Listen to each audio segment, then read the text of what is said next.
we've got so much to talk to you about with regards to goalkeeping now, the evolution of goalkeepers. You've had goalkeepers, renowned keepers as well, like David De Gea, Hugo Lloris, of course, both pushed out of their clubs. What do you make of now this modern day goalkeeper we're reading so much about? The biggest change is the emphasis on playing out of the back, and with your feet. And that first we'll touch on. Hugo Lloris has had a wonderful career, and he's got more years ahead of him, and David De Gea as well in the Premier League, and he's got more years ahead of him, of course. But we all age out, and we all time out at some stage, and that's the biggest change, I think, from the 2002 World Cup on. It's just each year the emphasis on playing out of the back and distribution has become a huge part of the game. You look at two of the best in the Premier League with Alisson and Ederson.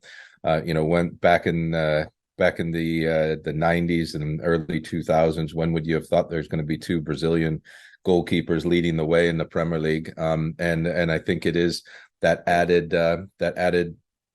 advantage of having another attacking player, even though at some stage it's risky to play out of the back, but when they're good and they play a high line and they can clean up behind those teams that like to press high, it's a very good tool to have. And Onana is another keeper that plays in that manner as well. Brad, do you think now goalkeepers are looked upon a more fancy role, and there's kids out there who want to be more of a goalkeeper now? Because back in the day it was, if you ain't good outfield, just get in nets and let's see how you get on. And another question: how did you, or why did you want to become a goalkeeper? Well, was you rubbish outfield? No, I was. Well, when I was young, I wasn't too bad. I think I'll answer that. That's a quicker one. So I grew up in America. We didn't even have a professional league here. So I played most every sport there was, and most of them in the States you use your hands with. And I became quite coordinated and good at tennis and basketball. I played a lot of ice hockey, and things of that nature. So one day on the park, like a lot of us start, I jumped in goal, and I was half decent at it, and I enjoyed it, and I just kind of carried on from there. With regard, I think when you going on to your other question with regards to the goalkeepers nowadays, I still think when you speak to head coaches and you go in and around the grounds, the main goal is to keep the ball out of the back of the net. But what's happened now is, yes, they want a goalkeeper good at crosses, they want them good at one-on-ones, they want them good at shot stopping, but they also want them to be, especially at the top clubs, a little bit more aggressive off their line when it comes to through ball, so you can play a little bit higher of a line as a team and press in those middle and high blocks. And they also want the goalkeeper to be very confident with their feet. So when playing out of the back, if you're playing against the teams that press, you can always find the extra pass. And Ederson is probably, for me, the best at that in the Premier League, because he also has that 70 or 80 yard pass with great accuracy. Alisson obviously very good as well. And so then it becomes a little bit more of a flair position. And when the young kids are playing, and you're growing up in certain areas, in certain countries, you get a lot of touches on the ball, so you can see other types of players other types of individuals that normally wouldn't want to be a goalkeeper, all of a sudden may look into it a little bit more. Let me ask you then, Brad, with all that in mind, with all the attributes you need to be a top class goalkeeper, good with your feet, shot stopping, crosses, and so on, distribution, who would you say is the best goalkeeper in the Premier League right now? Alisson. Alisson for me is the best right now, in my opinion. And Ederson's excellent also. He's very, very, very close to him.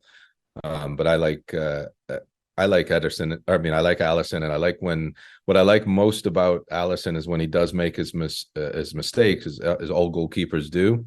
It just doesn't faze him, and he can walk back out on the pitch again and be very, very good. Okay, that's got nothing to do with your allegiance to Liverpool, right? It doesn't. But no, if I thought Ederson was better, I say it. But I see Alisson a lot more because of Liverpool. Okay. Of course, I'll turn them on. Okay. Listen, let me ask you about football over there in the States in the MLS, because, of course, everyone and their wife knows that Lionel Messi has just signed for the MLS. You got Jordi Alba, you got Sergio Busquets, you got Andreas Iniesta, and now Messi, of course, all playing, I think I'm right in saying, all playing in the same side as well. This is just gigantic. It was massive over here. How big was it over there in the States when Messi signed? Huge. And I live in Miami. And it's been rumored for a little while. And when he actually made his decision and called them up and said it was definitely going to be Miami, the whole South Florida changed. You could get a ticket anytime you wanted it in Miami at $29 US, and now the game tonight, I think it's $420 cheapest ticket. Dear. It's you could go up anytime to their they have a stadium right now that is a temporary stadium because they're building a new one down in Miami. It's nice, but it's small, and you would never see television companies, you'd never see media reporters, anything. They're all lined up on the streets now.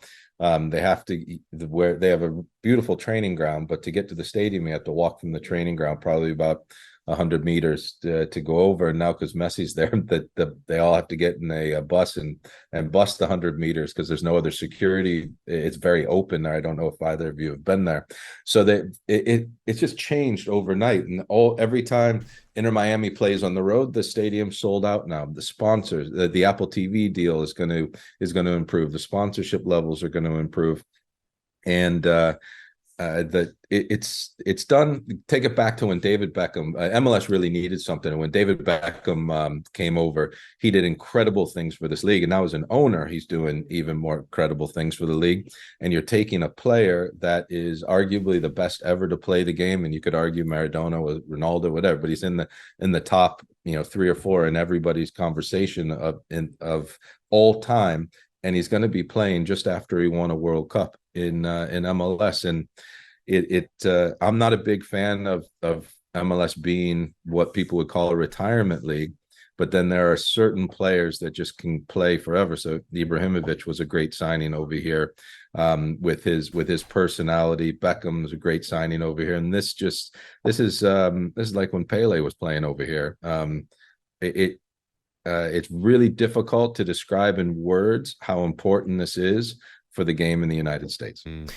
Brad, what are people in the bookies saying about Miami now? Because they've got Jordi Alba, Sergio Busquets, Andres Iniesta as a manager, and now Lionel Messi. Are they favourites? It's like the Barcelona B. Well, okay. So they're in last position right now, but they still have points. They can still get up into the playoffs. Once you get up into the playoffs, anything can happen over here, and you have to you get a play-in game if you finish in 8th or 9th position.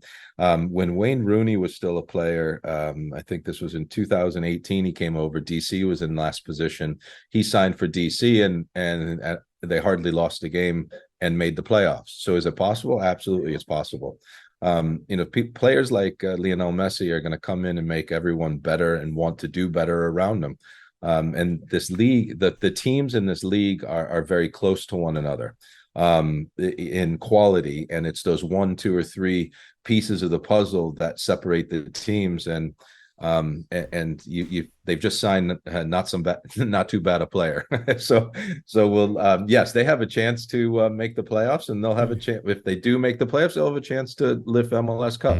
talkSPORT Drive, super opinionated sporting debate, Monday to Friday afternoon from 4 on AM, on DAB, via the talkSPORT app, and on your smart speaker. talkSPORT.